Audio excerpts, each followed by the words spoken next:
Good morning, good morning. I want to welcome everybody. And as you're coming on the line, shout out your name in the comments if you're watching it live. And if you are not watching it live, please put replay. Super excited to be with everybody today. I am streaming on several platforms. So it is a new service I started using called StreamYard. I love it. If any of you do lives, it is a great service to check out. But I'm gonna have to make it short today. I'm getting started a little bit late. Crazy thing. Last night I put on 2 different supplements, Sleep Patch and CBD. I always get up early so I can read and prepare and get ready. I woke up to a text from my daughter that said, "Mom, are you okay? I don't remember ever falling asleep without you saying it first. I love you. Good night." I'm like, I don't even know what happened. I was in some sort of a small sleep coma, I think, but it was an amazing night's sleep. I did sleep in later than normal, which is not all a bad thing, but I do have to do my morning ritual before I get started. So here we are, a little bit later than normal, and I have to be in a different office at 10 o'clock. So it's an important day though, because what I was studying this week I think is so important, and so many people are just chalking up this year as the worst year ever in history. You know, 2 hurricanes and all the devastation and Corona and, you know, election year. And my heart goes out to the people who are in the midst of that storm. I have a lot of amazing friends in New Orleans. I have a friend that's in ICU in Louisiana, in a hospital. I have friends with no power. I'm not downplaying that. I have been praying and praying and praying. Last night, I messaged my friend Maxandra and said, "Are you okay?" And, you know, you do have to look at the current events and say, what in the world is happening in our world? But in the midst of it all, in the midst of all the mayhem, the chaos, the negative news, the destruction, everything that's happening, deep down, you have to look at yourself, your standards, your life commitments, your goals, and say, what am I going to do to be the person that I set out to be? Because at the end of the day, we're either going to give up and let the enemy win and say, worst year ever, I give up, you know, things just aren't going to work out for me. Or we're going to say, I'm a champion. I am a child of the Most High God. I am going to have blessings. I am going to live abundantly. I'm not going to focus on the lack of. I'm going to empower people. I'm going to change people's lives.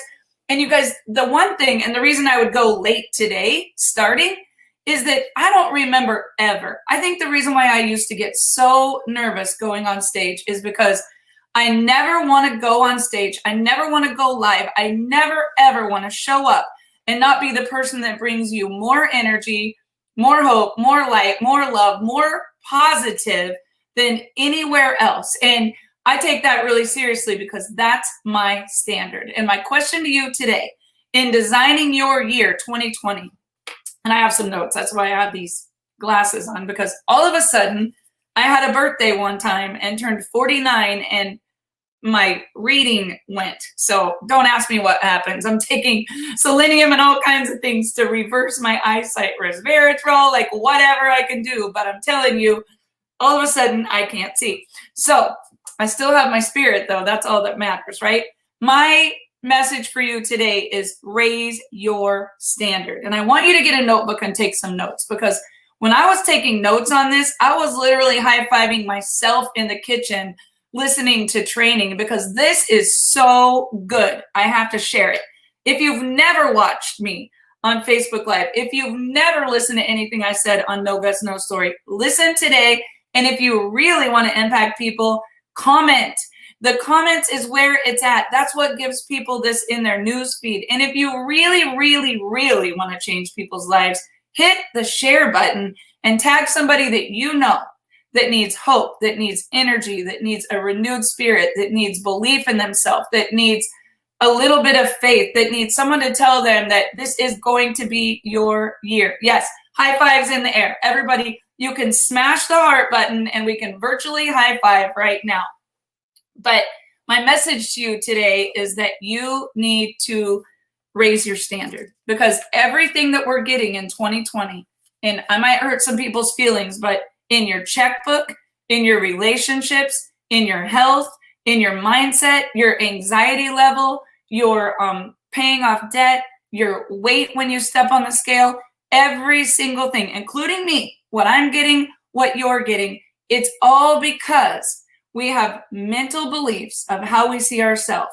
And no matter what we do, our self always takes us back to who we believe we are. So believe you're a loser, you can't become a winner. Believe you're a winner, nobody, nothing can make you lose. So thanks, Ella. I needed that, right? Connie and Ella are, I guess it's Connie that says, wait till you hit your 50s, hang on for the ride. Well, I'm being proactive as I can be, you guys. So let's talk about some different people that I've watched. And I could start out with my kids. I could start out with professionals that I see in the acting industry, in the athletic industry, in the money industry, in network marketing, whatever. You have certain beliefs about yourself that happened probably when you were like 7 years old, 8 years old, 10 years old. You know, Dave and I were talking about a speech that happened this week, and I said the most exciting thing I heard is that our military would get a raise because they're the most important people in the nation protecting us. And Dave said, I would say teachers. Teachers need to be the most highest paid. And you know, that is true. But those teachers better be raising their standards because they're the ones impacting your children, my children, our grandchildren, our great-grandchildren. They spend more time, well, unless you're homeschooling right now, putting stuff in your kid's brain than even you do. More time than they have at church, more time than they have at home. It's teachers and coaches that put in these little tiny seeds that make our kids believe or not believe that they're unstoppable, that they're a champion, that they're talented, that they're mighty, that they're capable, that they're smart. And it's our job as a mom, as a dad, as a grandma, as a teacher, coach, whatever, on this planet, the only thing that we're here to do, the only thing we're here to do is to serve and to witness. So if we're not serving and we're not witnessing every single day, man, it was cloudy and the sun just came out. I look like a white ghost. Hang on 1 minute. Well, I pull this shade. I love cloudy days, and I was super excited that there was no sunshine. I am that girl. I need no sunshine, cloud, and a little bit of rain, and I am one happy camper. So now there's a line going through my, I don't know where that line's coming from, but anyway, now it's really smeared. Okay, guys, we're having a little distraction. There is something over my camera. There we go. Now it's clean. What I was saying to all of you is that a little tiny seed can be planted that will grow and grow and grow and create an anxious child, a child that doesn't believe in themselves, a person that thinks they're a failure, a person that thinks that they're destined to lose no matter what, a person that thinks they're ugly, they're fat, stupid, airhead, whatever. You know, those seeds get planted because of beliefs that happen when we're little. And these kids learn between age 3 and 5 or 6 who they think that they are, right? And that comes to fruition over and over and over in their life. So the only way that we can change our day, our week, our month, our year, our lifetime is to change our beliefs about ourselves and raise our standards. And I think for me, that's why I love church. That's why I love Sunday morning services, even if it's on TV. It's why I love to get in a room when they're doing praise and worship, because I feel like it raises my frequency. It makes me really think and believe and stop working and focus in on a much higher power. And if that's not for you, that's not for you. But you've got to figure out what you do that changes your beliefs, raises your expectation, makes you have higher standards that you say, this is who I am, this is who I'm going to be, and this is what I want to show up in my life. So I have to make this quick today because I do have another call that starts at straight up 10 Central. If you're an athlete and you've ever been an athlete, you will find that you're forced to stay who you believe that you are. So for instance, I have a daughter that was a D1 cheerleader at K-State, a flyer. She was always, excelling. She would always be like the one that the coach would put up front if they were performing, or she would always be stunting because she worked so hard to get to the front. In her mind, she believed that she could be the best, she would be the best, and her habits, her standards said, I can't eat that. I can't do that. I can't go out and get drunk every Saturday night with every girl at a sorority party or whatever. I can't go and put these drugs in my body and still be able to, work at an optimal level. I can't miss a workout. I can't be late. I can't call in sick, no matter what. She missed family pictures. She missed every Thanksgiving. She missed holidays. She wasn't there on Easter. She was always at a camp, at a practice, at a game. If there were girls that were going home for the holidays and we were only 3 hours away from her school instead of the girls that were 10 hours away, she would say, I can get there for the game. I know it's going to be televised. You can count on me. I will get there. Because her standard was, I am an athlete. I am amazing. I am a champion. Now, I want to be honest with you guys. That's not my standard. My standard is family is most important. Holidays and rituals. Oh my gosh. The first time I didn't have all my kids together on Thanksgiving, I literally thought I was dying. The first year Chance played, he was an athlete at Kansas State. He was playing in a bowl game in Phoenix, Arizona. As luck would have it, he falls in love with Phoenix and still lives there, that far away from me. But he believed that he was the fastest. He believed that he was the strongest. He believed that he needed to be respected. He knew that he would be the most successful. He didn't care if he was the shortest kid with the shortest legs. He had the highest pro agility in the weight room. He had one of the fastest 40s because he worked every single day.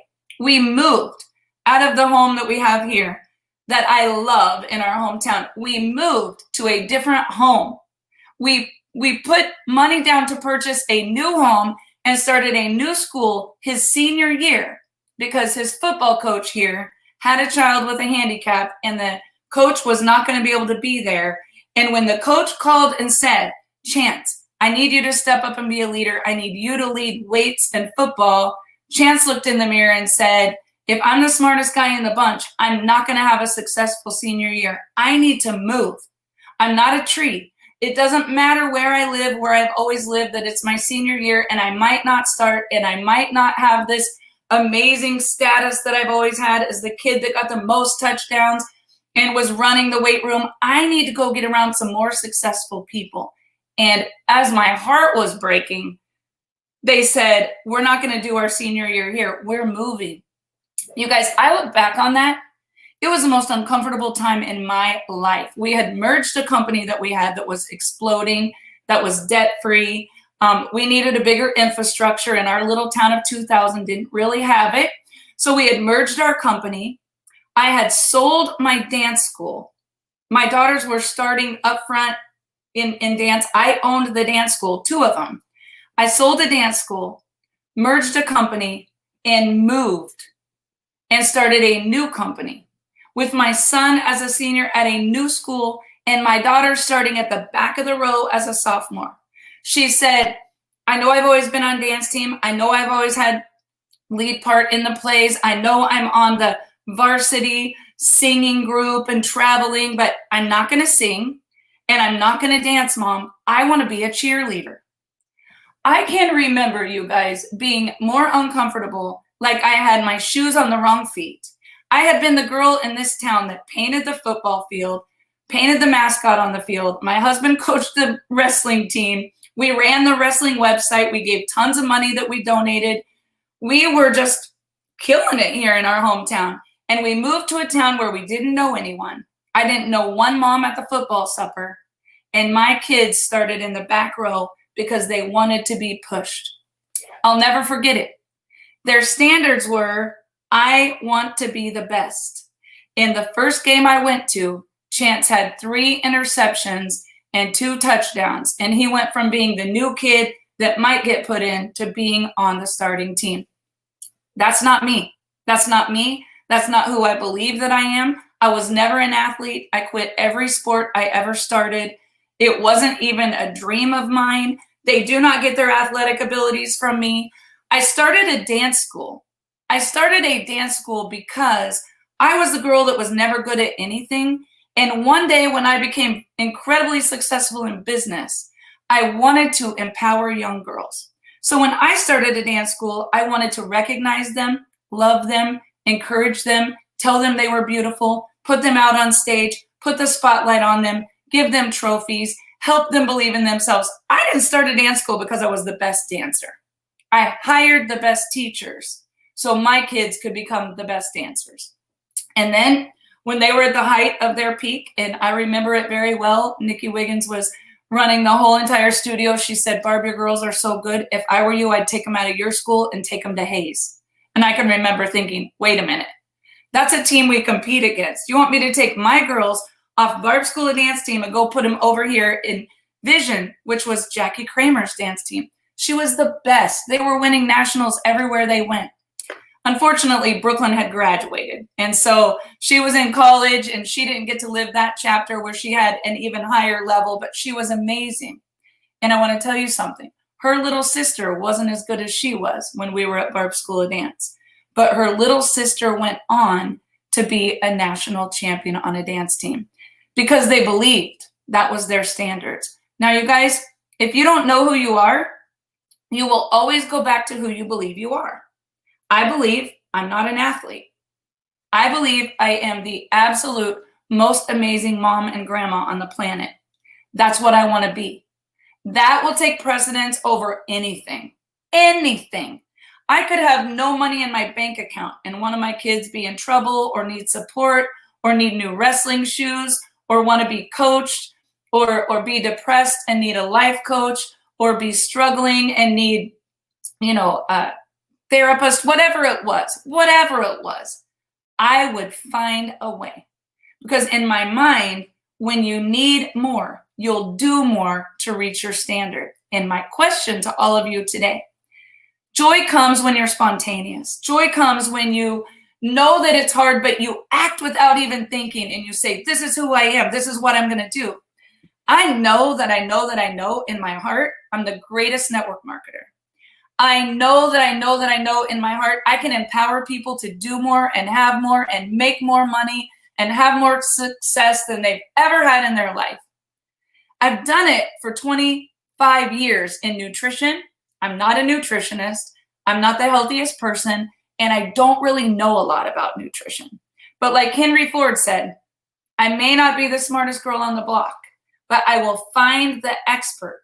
And I will, within a phone call, a text message, or an email, connect people to the expert and align myself with people that are smarter than me so that I can raise my standards. You guys, you don't have to be the best at everything.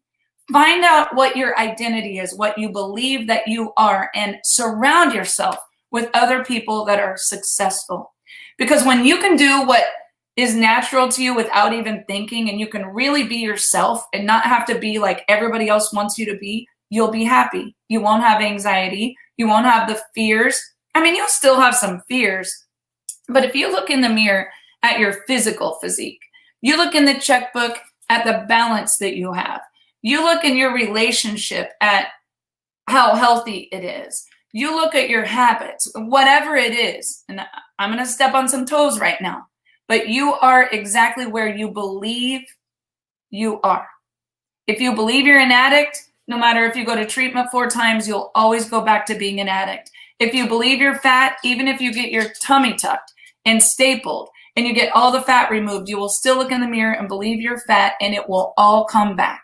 If you're broke and you have broke mentality, I heard today on a training I was listening to, if they took all the money out of the world, away from all the wealthy people, put it all in a pool, and we all got it divided up equally, the money would end up back in the hands of the people who believed they would have it all, do it all, be it all, and be free.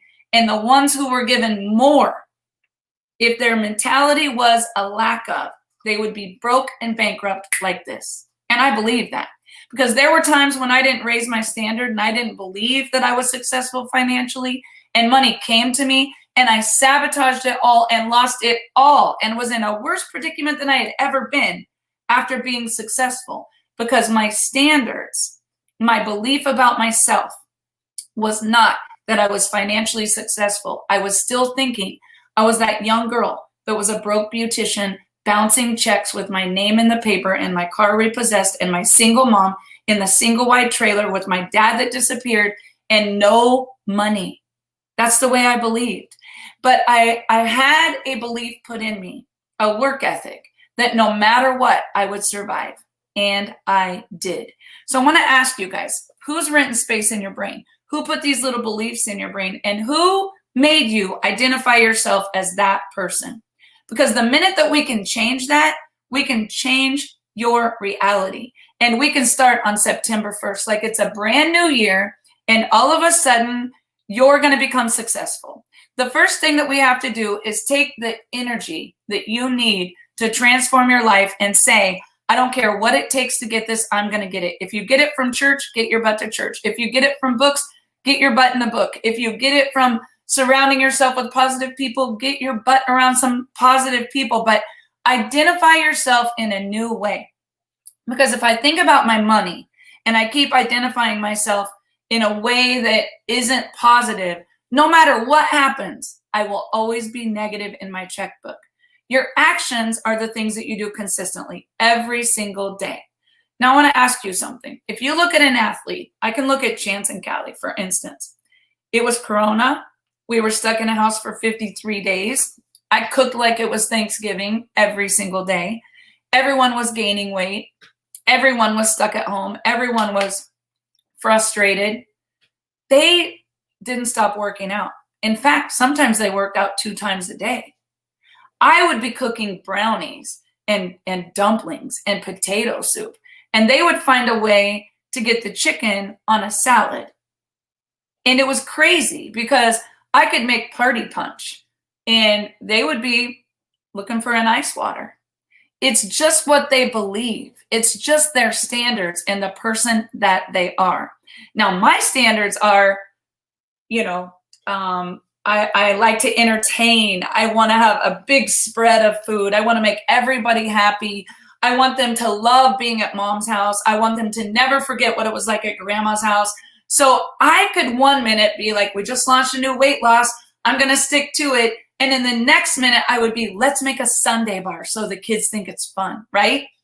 It's because that's who I believe that I am. So in order for me to change my weight, in order for me to change my health and not wake up with my bones aching and no energy and not feeling good, I really had to look and say, I am a healthy person that's going to live to be 100 years old with these grandkids. I am not going to be overweight. I can still have fun, but I have to change my habits. I have to raise my standards. It's not that they had more time than me to work out. It's not that they had, they're just naturally disciplined. No, it's a must for them because when they look in the mirror, they see an athlete. It's what they see when they look in the mirror, and their standards create their reality. So you got to look at people that have no money. If their standard is that no matter what they provide for their family, they always find a way. My mom had no education, no husband, 5 kids. My little sister was 5. My little brother was 3. And I was supposed to be starting college when my dad disappeared for 4 years and changed his name before we all reconnected on my wedding day in the aisle, if you would imagine. I mean, I could write a blockbuster. You think Netflix has some good series? If we even had a camera in our family for 1 week, I will promise you all, Kardashians would have nothing on some of the freak show that I could tell you has happened in my family. But why? I mean, why? You look at people's Facebook and you say, I must have had 100 people send me a message the other day that said, your family's so beautiful and they have it all together. You're just the most beautiful family. You guys, let me tell you, we have had downward spirals deeper than you've ever even imagined on the worst day of your life. We have been through bankruptcies, suicides, poor relationships, anxiety attacks, depressions, legal battles, lawsuits, fighting addiction, getting arrested, like you name it, we've lived it. Here's the reality. You can't put out there everything that you don't want and think that your situation is going to change. In fact, it's better off if you just don't share the bad stuff with anyone, unless you want to empower them like I am you right now.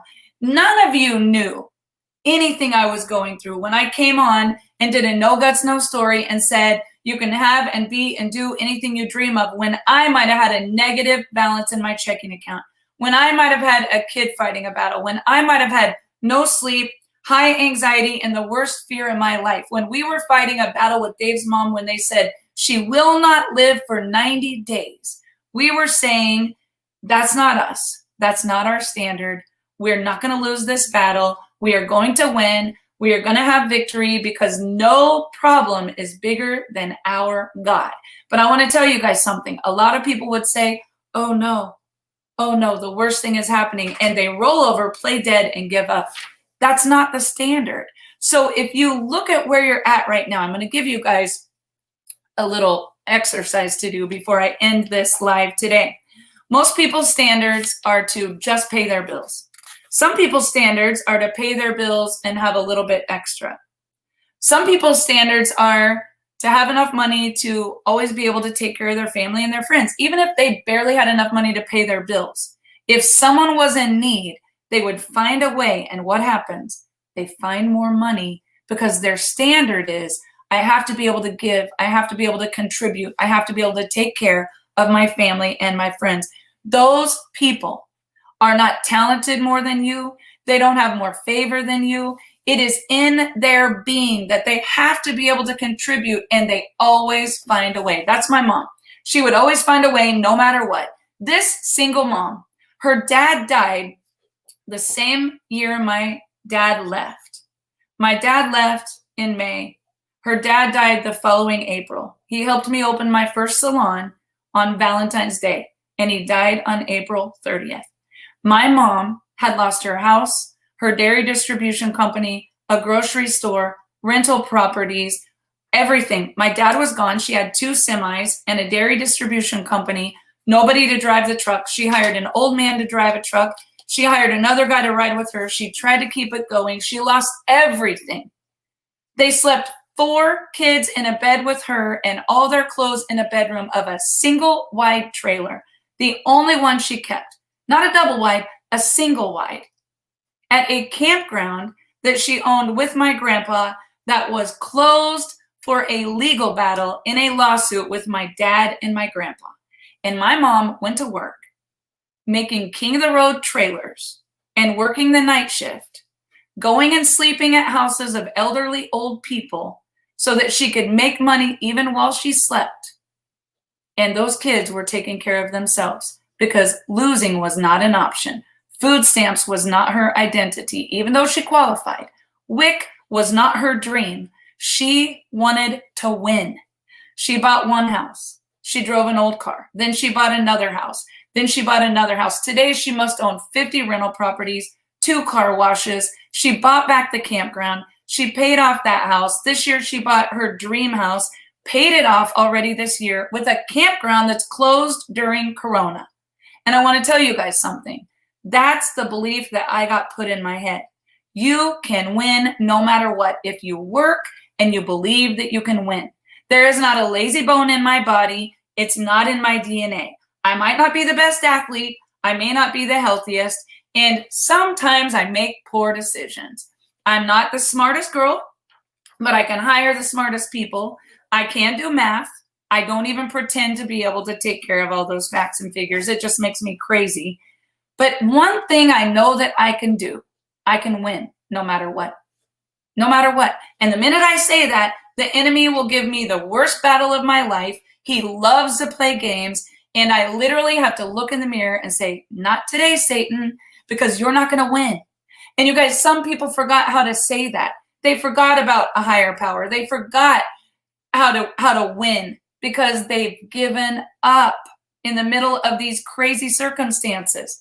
The rituals are the cool little things that you do every day because of who you believe you are. Rituals, like an athlete works out. Think about Tiger Woods. He wants to be the greatest golfer of all time, right? Now, I'm not saying Tiger Woods is my favorite person, but if you look at his success and you look at everything that he's done, I definitely don't worship athletes, so know that. I don't get into all that. I think it's way overrated. But he is a pretty good golfer, and he had to change his swing when most people say never change your swing to be better. And look at what he's accomplished. You look at Michael Jordan, probably one of the greatest, players of all time.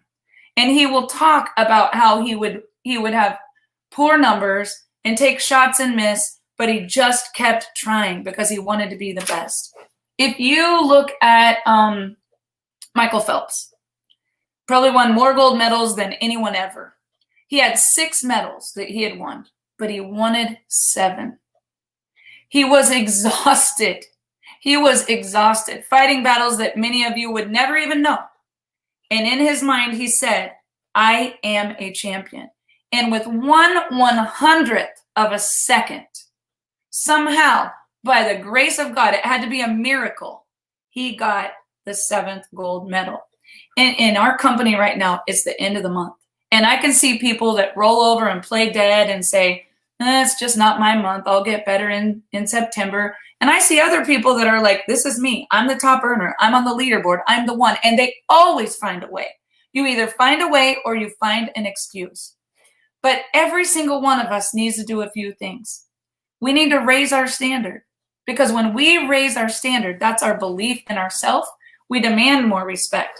You wouldn't catch me sitting watching a scary, gory movie if my life depended on it, because I can't do it. I literally can't do it. It disturbs me. It's not because I think I'm better than that. It's not because I'm too religious. I can't even sleep at night if I watch that. I don't want to watch the Netflix series that's terrible. I don't want to see sex trafficking. I don't want to watch a movie about animals that get killed. I want to watch a real life story that empowers me at the end of the movie. And it drives my family crazy because, sometimes they'll be like scary movie night and I'm like over there on Pinterest or asleep. I can't do it. I can't do it. I can't watch comedy that makes fun of Jesus or God. Even if it's comedy, I can't do it. It makes my blood boil because my standards are higher than that. I want all good, all positive, all love, all the time, happy family, blessings flowing. Why would I put anything in between this magnetic field of blessings flowing towards me? If I'm going to be praying for God to bless my life and to protect my children and everything else, why in the world would I go watch something that would totally contradict that? I can't do it. I'm not shaming anyone. I'm not talking crap on Netflix. I'm just saying I haven't found a Netflix series yet. My daughter tells me I need to watch this California real estate one because it's so empowering. But I haven't found one yet that I was just like, oh my gosh, that makes me feel so good. Some people barely have any money. They work their guts out. They barely have any money. Some people, they get sick no matter what, they find a way. Raise your standards, you guys. You got to raise your standards. Here's what I'm going to tell you. When you want a better relationship, say I'm sorry. Send a note. Create a surprise. Spice up your relationship. You want more finances? Check the books. Discipline yourself. Only buy assets. Quit buying crap that you don't need just to make you feel better. You want to get a higher rank? Make the call. Do the meeting. Go live. If you want to be more successful, study successful people. What those successful people need, they say, how can I serve? I think to myself every night, how can I train my subconscious mind so I can serve more people, so I can give my all every single time? People are rewarded in public for what they do in private. 2 nights ago, Dave and I did a Facebook Live for our company. I didn't have any notes. We didn't even really know what we were going to do. It was end of the month. It was crazy. We had a few topics someone asked us to talk about. At the end of it, Dave said, holy crap-a-moly, that was good. Where did you get that? And then we sat down and he said, you know what, Barb? You've been doing that behind the scenes for 25 years. You don't even need notes. All you have to do is open your mouth. It's like writing a book because it's every ounce of me. Like my kids have every ounce of them believing they're the greatest, healthiest athlete. My daughter, Brooklyn is the biggest giver, the biggest lover, the biggest nurturer, the biggest caregiver. She will give things she doesn't even have to make someone else happy and risk everything to go help someone else because that is who she believes she is. So here's what you got to do. Step up. I'm going to give you 4 things to do. Change your rituals to get to your peak state. Peak states don't just show up. They come from our daily rituals. So what is your ritual? You've got to change it and get retrained. In order to be the best that I've ever had and live the best year that I've ever lived, I have to change my ritual. Number 1, write down where you're at right now. Number 2, be honest. What are your daily rituals? Number 3, what do you want to be? Number 4, change your daily rituals. It's not what we get. It's not the money that we make. It's not the great body that we have.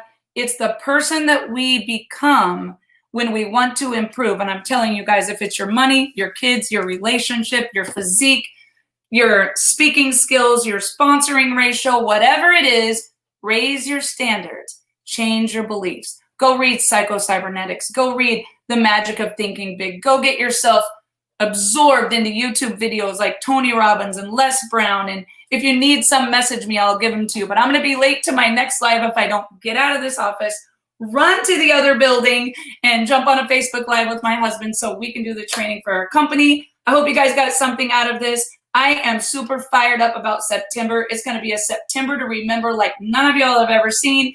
And if you want that energy, you want me to help you transform an area of your life, send me a messenger. Be patient. I have a hard time keeping up. I'm getting some help though. And I will be right there to help you every step of the way. So you guys have a great Saturday. I look forward to seeing you next Saturday on No Guts, No Story.